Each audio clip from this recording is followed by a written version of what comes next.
Deuteronomy chapter 1, verses 34 to 40. And the Lord heard the voice of your words, and was wroth, and sware, saying, Surely there shall not one of these men of this evil generation see that good land, which I swear to give unto your fathers. Save Caleb the son of Jephunneh, he shall see it, and to him will I give the land that he hath trodden upon, and to his children, because he hath wholly followed the Lord.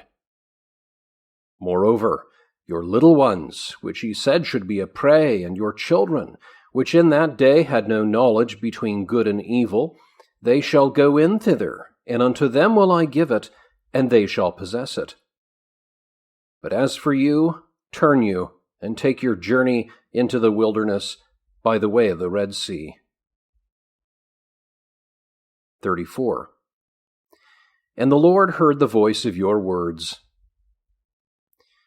I have shown elsewhere what is meant by God's hearing, that is, that nothing can be concealed from him, but that he will take account of and judge all our words and deeds. And this is worthy of our observation, for men would never dare to murmur against him unless they promise themselves impunity from his not being present. Secondly, we learn from hence that God, who is a just judge, does not proceed hastily and without cause to inflict punishment on men, and that he does not manifest severity without a full examination of the case. He therefore means that they deprive themselves of their assured inheritance when they were close upon receiving it through their own rebellion and depravity. 39. Moreover, your little ones.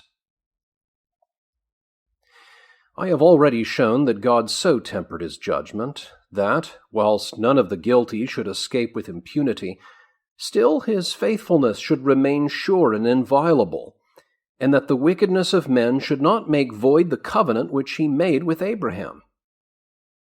He therefore pronounces sentence upon them that they should never enjoy the inheritance which they had despised, yet declares that he will nevertheless be true in the fulfillment of what he had promised, and will display his mercy towards their children, whom in their despair they had condemned to be a prey to their enemies. When he limits this grace to their little ones, whose age did not yet allow them to discern between good and evil, he signifies that all who had already arrived at the years of reason were, from the least to the greatest, accomplices in the crime, since the contagion had spread through the whole body.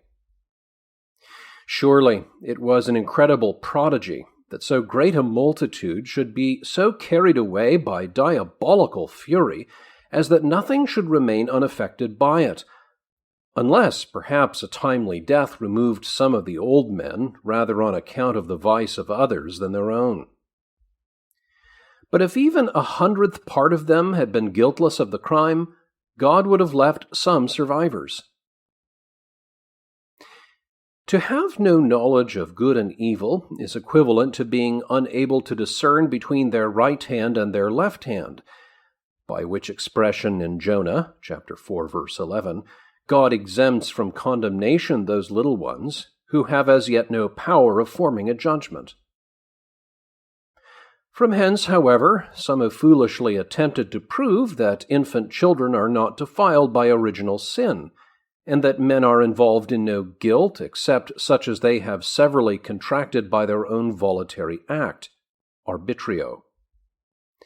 For the question here is not as to the nature of the human race. A distinction is simply made between children and those who have consciously and willfully provoked God's wrath. Whereas the corruption, which is the root of all evils, although it may not immediately produce its fruit in actual sins, is not therefore non-existent.